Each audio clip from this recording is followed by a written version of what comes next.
Hey everyone, welcome back to another video. I do have to apologise for the mess in here.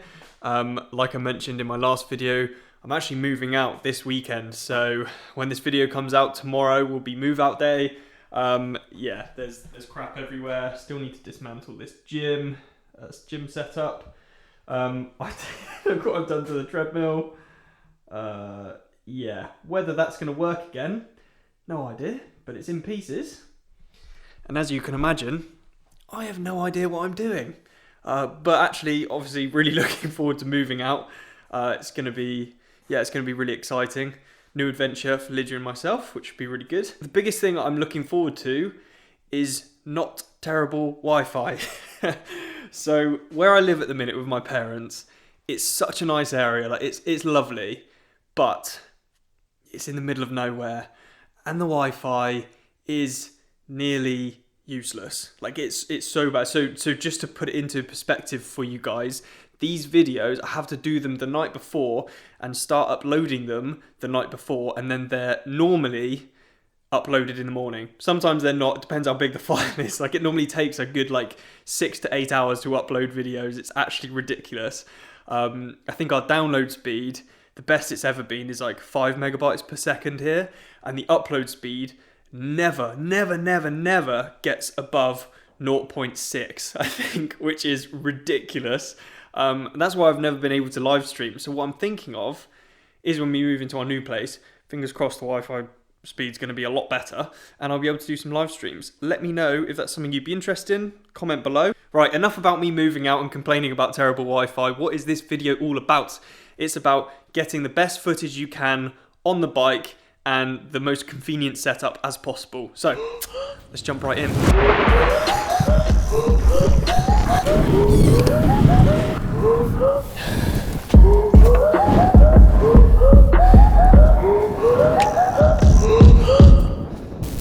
Okay, let's crack on with this video. So, I've got an array of tools and things that I have used, are using right now, and am hopefully going to use in the future. I really wanted to make this video. I've been wanting to make it for a while actually, trying to get the best possible footage that you can while you're out on the bike and in the best form factor that you can. I've tested loads of things, and basically I just hope this gives you some sort of value if you're looking to get footage while you're out riding your bike. So I think what I'll do is go through the setup I used to use, the setup I use now, and then the setup that I'm going to dip my fingers into when the weather gets better.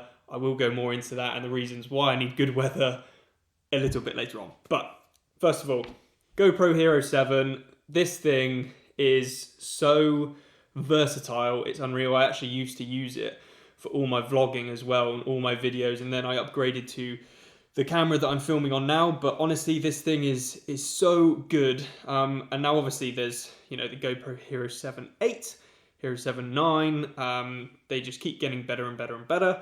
But I've stayed with the 7 because it hasn't broken and, it's pretty much indestructible. So that is a good place to start. Get yourself one of these. Next up, what I used to use, and this is my vlogging setup, but I did actually take this out on the bike a couple of times. Ulanzi case, pretty sure this was 15 quid off Amazon. Before I go any further, little disclaimer, I am not supported, sponsored, haven't been given any of these products. I have spent my own hard-earned cash on this stuff. I haven't been asked to do any reviews from these companies. I haven't been asked to do this video. I just want to give you guys an honest review of a couple of things that I've used, stuff that I'm using, and hopefully get you guys to get the best possible footage. So, always forget to take the door off the side. Okay. Here we go. Now this is the first drawback of this first setup that I'm going to talk through. You have to take off the side door, which gives you access to the port where you put in the microphone, or the microphone adapter, sorry. Now this is a disadvantage because as soon as you take off that side door, the GoPro is no longer waterproof. And that is one of the beautiful things about the GoPro, is you can put it in any situation and it delivers okay footage. It's not fantastic, but it's so versatile, does everything. You can chuck it in the water, you can do whatever you want. That's the annoying thing about this setup. If you get water on this, it's not great, so you can't really take it out on a rainy day, which makes it a little bit frustrating. lens is so wide, you get this muff. That sounds really wrong. You get this dead cat in the view, which isn't great. So what you can do, that gets the dead cat out of the view, and the footage really good, audio really good. The problem, 2 issues. It's not waterproof anymore. That's a biggie. If you're going out on, in the winter, especially at the minute, it's raining all the time. The microphone's not going to be waterproof, so that's going to break. And also, it's a massive bit of kit. You will get really good audio in the dry. You will get really good footage in the dry, but this is massive. Like, logging this around, putting that in your back pocket when you're riding, you want to be as light and as versatile as possible. And this is why I stopped using this setup. These little bits. Right, we're back to the start with our GoPro Hero 7. One issue with a handle, you've obviously got to hold it. Where are you going to put it? You can get a chest strap, you can get a helmet strap. I find those things, it's just extra bulk to lug around, and wearing a chest strap out on your road bike, really, that's just going to look weird. And putting a helmet mount on your nice, expensive road helmet, not ideal either. And also, the audio. If anyone is familiar with GoPros, their audio is pretty much useless. It is so bad, especially on a windy day. I use this funny looking thing. It's called a grill mount from Pro Standard, as you can see there. It's pretty much a gum shield with a GoPro attachment. It wasn't actually that expensive. I got it from Amazon. I think they do sell out quite quickly because they're just actually really, really useful. It's super stable. Now, obviously, the GoPro Hero 7, 8, 9 all have hyper smooth image stabilization, so they're already smooth.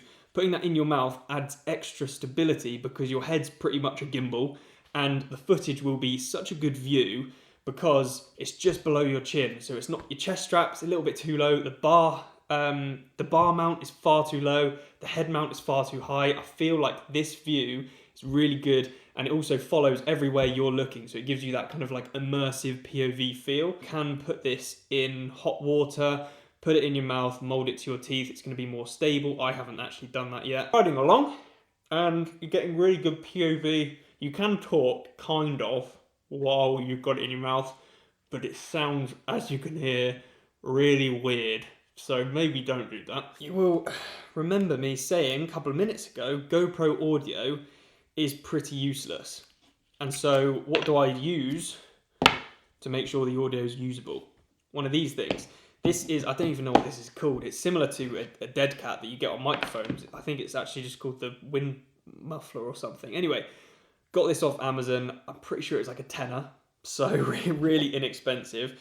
Plonk that in here. Sounds too good to be true, but it takes away 90% of the wind noise. It's actually fantastic. And also, as you can see, adds a little bit more protection to your GoPro. Like, GoPros are obviously pretty hardcore anyway, but any extra protection is pretty good. This is the full setup that I use. It's pretty much all of this in one. It's super easy. You just attach 2 things to the GoPro, chuck it in your back pocket. It's so nice and snug in your back pocket. It's easy to grab out because of these 2 handles that go in your mouth. Also, you can set the GoPro down and do a bit of filming if you like. Obviously, you want to make sure you don't put it down on anything too grubby because you are going to put that back in your mouth and that will be a little bit disgusting. The next thing I am really, really excited to use, and I haven't used it yet because I feel like it's been raining for weeks and weeks and weeks, and I haven't been able to use it, is this strap from, and I don't know how to pronounce this company's name, Riley? I have no idea. Anyway, the chap who films the Fernweh, I'm going to pronounce that wrong as well, his YouTube channel, he's got about 30,000 followers. He does like bike packing in the Netherlands and stuff like that. Incredible like videographer. He's a really good rider. His YouTube channel is incredible. Actually, I would 100% go and check it out. He uses this strap, and I believe the strap is made by his brother-in-law or something over in Germany. Anyway, this is really cool. This is not for the GoPro, as you can imagine. This is for the camera that I'm filming on now. So, Imagine I'm on the bike now, I want to take a photo, quickly unstrap it, bring my camera around, I see someone I want to take a photo of, or I want to get some video footage, photo, video, whatever you want. Then you take the camera back around, you change hands, you find the strap, you bring it back around. Oh God. You bring it back around in the correct way. As you can see, I'm not very good at this, but I will be practicing. And then you attach the strap, and there you go. There you have it. That is what the Ryle strap looks like. And that's how you use it. So would 100% recommend it to people who are interested in taking their cameras out with them.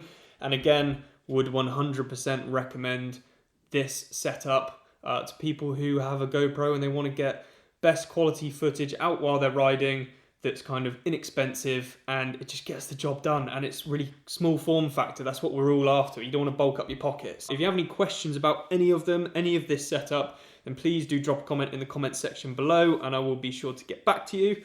But for now, I've got to edit this video because it's coming up to 7 o'clock and I need to get it out by tomorrow. And then I'm picking up my keys for my new place tomorrow afternoon. So that's really exciting. And then Saturday's move day.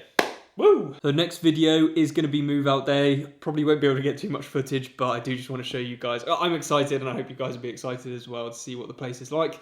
So I'll see you then.